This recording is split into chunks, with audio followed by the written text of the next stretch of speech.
Hi guys, welcome to Sakshi story world. Vikas, Divi, Abhi cabin నుంచి బయటికి వచ్చి ఒకరి ముఖాలు ఒకరు చూసుకొని ఇక పోదాం పద అన్నయ్య అంటుంది. పదరా అని వికాస్, దివి, అఖిల్ క్యాబిన్కి వెళ్తారు.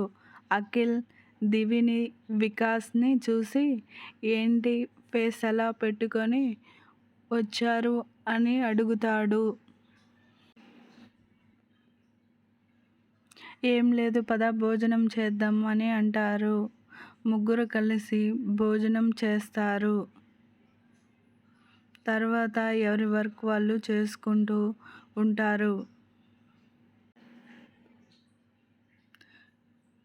దివి, వికాస్ అలా అఖిల్ క్యాబిన్కు వెళ్ళడం చూసిన సంధ్య వెంటనే రాగిణి గారికి ఫోన్ చేసి మమ్మీ అని అక్కడ జరిగిందంతా మొత్తం రాగిణి గారికి వివరిస్తుంది. రాగిణి మాట్లాడుతూ నువ్వేం చేయాలో నేను చెబుతాను, అది చెయ్యి. తర్వాత ఆ మధు, దివి 2-3 రోజుల్లో ఇల్లు వదిలి వెళ్ళేటట్లుగా నేను చేస్తాను అని కన్నింగ్ స్మైల్ ఇస్తుంది. సరే మమ్మీ అని సంధ్య ఫోన్ పెట్టేస్తుంది. అభి తన క్యాబిన్లో వర్క్ చేసుకుంటూ ఉంటాడు. అప్పుడే సంధ్య డోర్ నాక్ చేసి లోపలికి వస్తుంది. అభి ఏంటి అని అడుగుతాడు.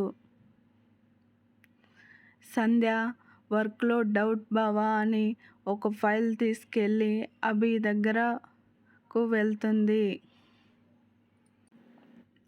అప్పుడే మధు పర్సనల్ రూమ్ నుంచి రావడం సంధ్య గమనిస్తుంది. అక్కడ టేబుల్పై గ్లాస్లో వాటర్ ఉండడం చూసి సంధ్య కావాలని అభిపై పడేటట్లు చేస్తుంది. సంధ్య అయ్యో సారీ బావా అని అప్పుడే మధు లోపలికి రావడంతో సంధ్య అభి షర్ట్ బటన్స్ తీయటానికి ప్రయత్నిస్తుంది. అది చూసి మధు షాక్ అవుతుంది. అభి వెంటనే ఏం చేస్తున్నావు అని అడిగేలోపే సంధ్య మధుని చూసి నవ్వుతూ అభిని గట్టిగా హక్ చేసుకుంటుంది. మధు మనసులో ఏంటి ఇక్కడ ఏమి జరుగుతుంది అని కళ్ళ నీళ్లతో చూస్తుంది. అభి గారికి నేనంటే ఇష్టమా, లేక తన మరదలిని ఇష్టపడుతున్నారా అని బాధగా అనుకుంటుంది. అప్పుడే మధుని చూసినట్లుగా నటించి సంధ్య ఏయ్ నువ్వు ఏంటి ఇక్కడ, నీకేం పని ఇక్కడ అని అరుస్తుంది. సంధ్య మాటలకు తేరుకొని అభి అటు చూస్తాడు. మధు కళ్ళమ్మటి నీళ్లు తిరుగుతూ ఉంటాయి. మధు ఏమీ మాట్లాడలేక సారీ మేడం అని బయటకు వెళ్తుంది. అభి వెంటనే సంధ్య చెంప పగలకొడతాడు. ఇంకోసారి ఇలాంటి వేషాలు వేయాలని చూశావు అనుకో ఈ ఆఫీసులో ఉండవు, గుర్తుపెట్టుకో అని సంధ్యకు వార్నింగ్ ఇస్తాడు. సంధ్య సారీ బావా, అదేదో తెలియక జరిగింది అని మధు వెళ్ళడం చూసి సంధ్య తన ప్లాన్ వర్కౌట్ అయిందని, వారిద్దరి మధ్య గొడవ జరుగుతుంది అని సంధ్య క్యాబిన్ నుంచి బయటికి వచ్చి నవ్వుతుంది. మీ ఇద్దరి మధ్య చిన్న అగ్గిపుల్ల వేశాను. మీ బంధం ఇక నిప్పులో కాలి బూడిద అవ్వడం ఖాయం అని అనుకుంటూ అక్కడి నుంచి వెళ్తుంది. మధుకి వర్క్ చేయాలని అనిపించక దివికి మెసేజ్ చేసి ఇంటికి వెళ్దామని అనుకుంటూ లిఫ్ట్ దగ్గరికి వస్తుంది. అదంతా సీసీ ఫుటేజ్లో చూసిన అభి ఈ రాక్షకి జన్మకు మారదు అని అనుకొని మధు దగ్గరకు వెళ్తాడు. అప్పుడే లిఫ్ట్ ఓపెన్ అవ్వటంతో మధు లిఫ్ట్ లోపలికి వెళ్తుంది. అప్పుడే అక్కడికి వచ్చిన అభి లిఫ్ట్లో ఎంటర్ అవుతాడు. లిఫ్ట్ డోర్ క్లోజ్ అవుతుంది. మధు అభిని చూసి ఏమీ మాట్లాడదు. మౌనంగా ఉంటుంది. అభి మధు కళ్ళే చూస్తూ ఉంటాడు. చీరలో ఎంతో అందంగా ముద్దుగా ఉంటుంది. అభి చూపులు తగలడంతో అభి కళ్ళి చూడలేక అటు తిరుగుతుంది.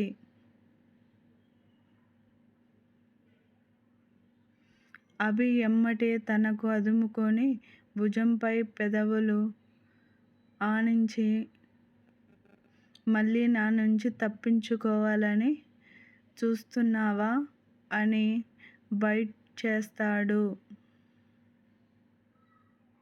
అభి గారు ఏం చేస్తున్నారు అని అడుగుతుంది మధు.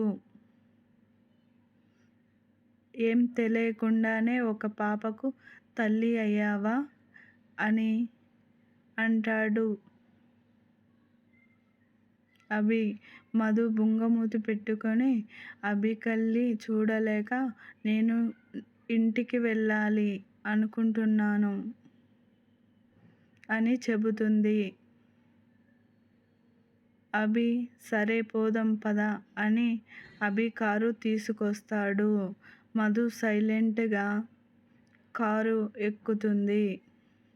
అభి వికాస్కి మెసేజ్ చేస్తాడు. కారు హాస్పిటల్ ముందు ఆగుతుంది. అభి కిందికి దిగు అని అంటాడు.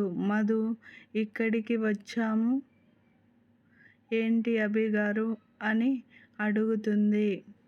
అప్పుడే అక్కడికి వికాస్, దివి, అఖిల్ వస్తారు. అభి ముందు వెళ్తాడు. అభి వెనకాలే వికాస్, అఖిల్, దివి, మధు వెళ్తుంటారు. అభి ఒక రూమ్ చూపిస్తాడు. పదండని లోపలికి తీసుకువెళ్తాడు.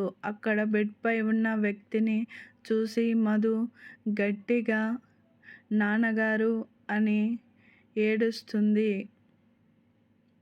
దివి మధుని పట్టుకొని ఏడ్చేస్తూ అక్క నాన్నగారు అని అంటుంది.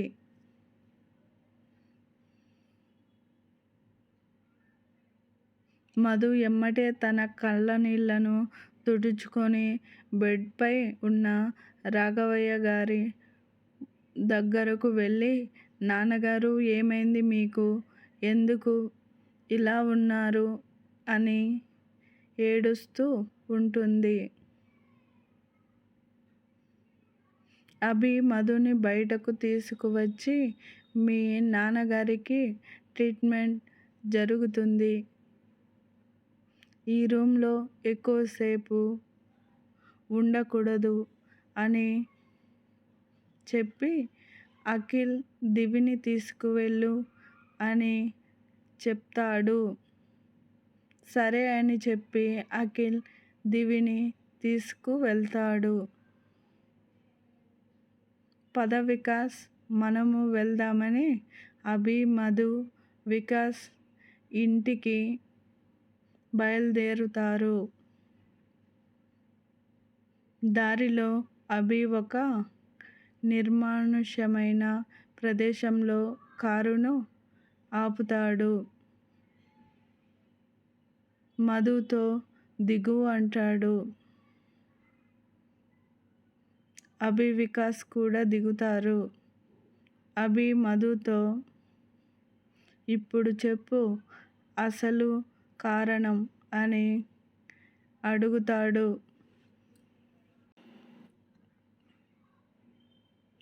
మధు కంగారు పడుతూ ఏం కారణం అభి గారు అని అడుగుతుంది. నువ్వు నా దగ్గర దాచిపెట్టిన నిజం అని అంటాడు. మధు కంగారుగా పడుతూనే నేను మీ దగ్గర ఏ నిజం దాచిపెట్టలేదు అంటుంది. ఆహా! అయితే పద మీ ఊరికి వెళ్దాం అని అంటాడు అభి. మధు కంగారుగా ఊరికి ఎందుకు అభిగారు అని అంటుంది. అక్కడ నిదానంగా నిజాలు మాట్లాడుకుందాము అని ఎటకారంగా అంటాడు అభి. అభిగారు ప్లీజ్ అని అంటుంది మధు. అభి ఏమీ మాట్లాడకుండా సైలెంటుగా ఉంటాడు.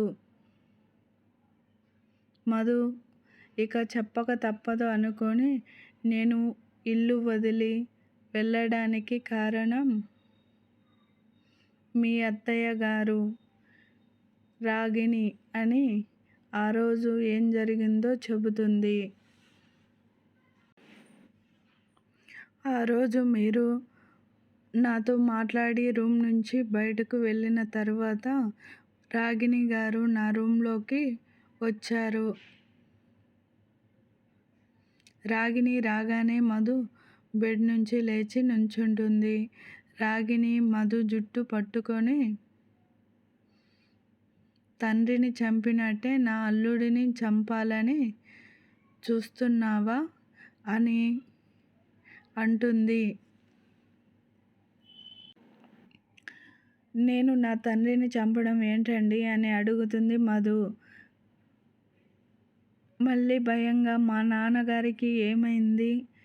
మీరు ఎందుకు ఇలా మాట్లాడుతున్నారు?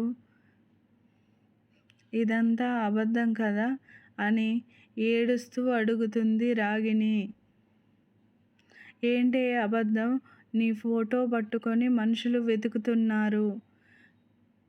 ఎవరు అమ్మాయి అని అడిగితే మాకు కావాల్సిన అమ్మాయి అని.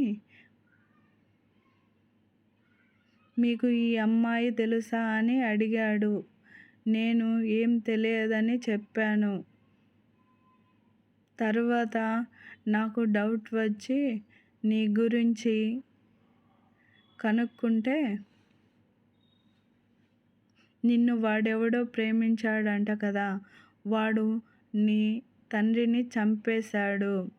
చాలా మూర్ఖుడు అంట. నిన్ను దక్కకుండా చేశాడు అని నీ తండ్రిని చంపిన వాడికి నా అల్లుడిని చంపడం లెక్క కాదు. నువ్వు ఇంట్లో నుంచి ఈ ఊరిలో నుంచి వెళ్ళిపో, లేదా నీతో పాటు నీ చెల్లెలు కూడా బలవుతుంది. నేను వాడికి ఫోన్ చేసి నీ గురించి చెప్తాను.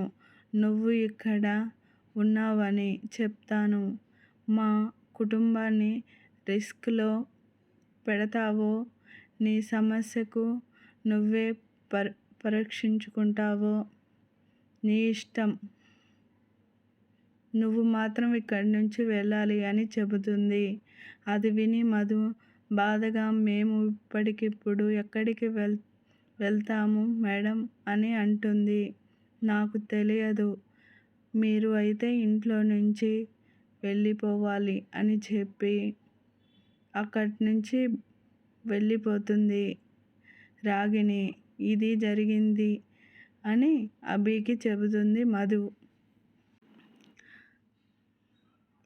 ఆ మాటలు విన్న అభి మరి నిన్ను వెతుకుతున్న వాడి సంగతి ఏంటి అని అడుగుతాడు. అది విన్న మధు భయపడుతూ వాడి పేరు వీరేంద్ర, మా దూరపు చుట్టం, మామయ్య వరుస అవుతాడు.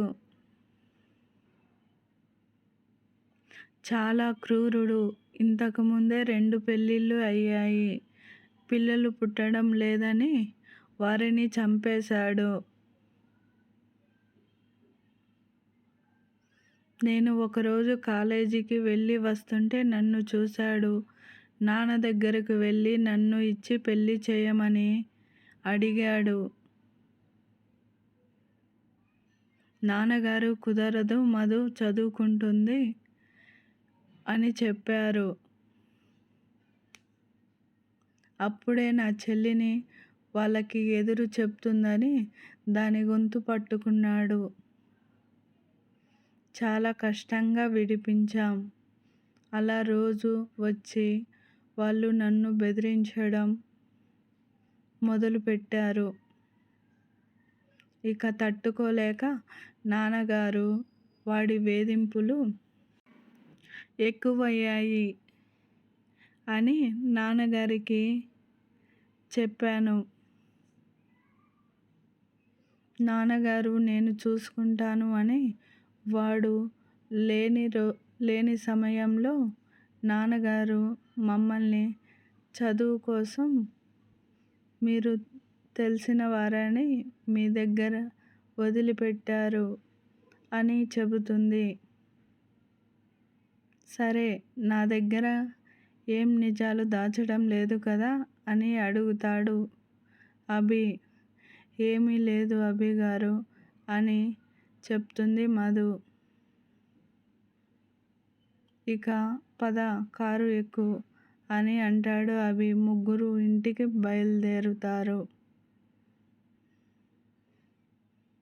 ఆద్య ఇల్లంతా తిరుగుతూ అల్లరి చేస్తూ ఉంటుంది. ఆద్యాని పట్టుకోలేక అంజలి సోపాలు పడుతూ ఉంటుంది. ఆద్య నానమ్మ అని వసు గారిని చేరిపోతుంది. అల్లరి పిల్ల, అత్తకు చుక్కలు చూపిస్తున్నావు కదా అని ఆద్యని చూసి మురిసిపోతుంది. వసు గారు అప్పుడే వస్తుంటారు. అభి, మధు, వికాస్ వారిని చూసి ఆద్య డాడ్ అని పరుగు పెడుతూ వెళ్తుంది. అభి ఆద్యను ఎత్తుకుంటాడు. చూడు డాడీ, అత్త అని క్యూట్ ఫేస్ పెడుతుంది. అది చూసి క్యూట్ డెవిల్ అని అనుకుంటుంది. అంజలి మధు దగ్గరకు వెళ్ళి అంజలి షాపింగ్ వెళ్దామని లేటుగా వచ్చారు అని అంటుంది. 5 minutes రా, ఫ్రెష్ అయి వస్తాను, వెళ్దామని చెప్తుంది మధు.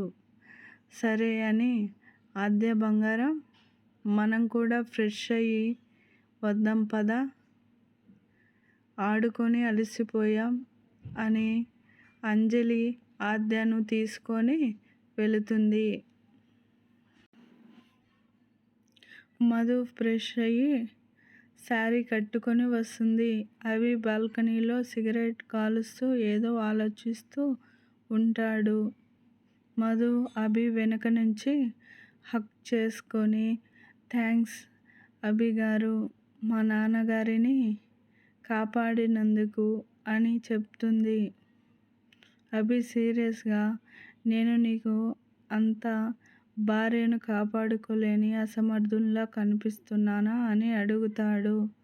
నన్ను క్షమించండి అభి గారు అని అభిని ముందుకు తిప్పుకొని నుదుటి మీద ముద్దు పెట్టుకొని, మీరు నా ప్రాణం అభి గారు, నేను ఇంట్లో నుంచి వెళ్ళింది కూడా మీకు ఏమీ జరగకూడదు నా వల్ల అని అంటుంది. నేను మీకు దూరంగా ఉన్న రోజు మీ గురించే ఆలోచిస్తూ ఉండేదాన్ని. ఆద్యలో నిన్ను చూసుకొని బ్రతికేదాన్ని. నాలో మీరు ఉన్నారు అభి గారు. అదే నమ్మకంతోటే బ్రతికాను అభి గారు అని చెబుతుంది. కానీ నువ్వు నా కూతురిని నా నుంచి దూరం చేశావు కదా అని అడుగుతాడు అభి. మధు, ప్లీజ్ అభి గారు, నన్ను క్షమించండి అని అడుగుతుంది. అప్పుడే కాలింగ్ బెల్ మోగుతుంది. మధు వెళ్ళి డోర్ ఓపెన్ చేస్తుంది. అంజలి నుంచి మధుపై దూకినట్టే వెళ్తుంది ఆద్య. మమ్మీ అని, నా బంగారు తల్లి, ఈరోజు ఎలా గడిచింది నా ఆద్య బంగారానికి అని అడుగుతుంది మధు.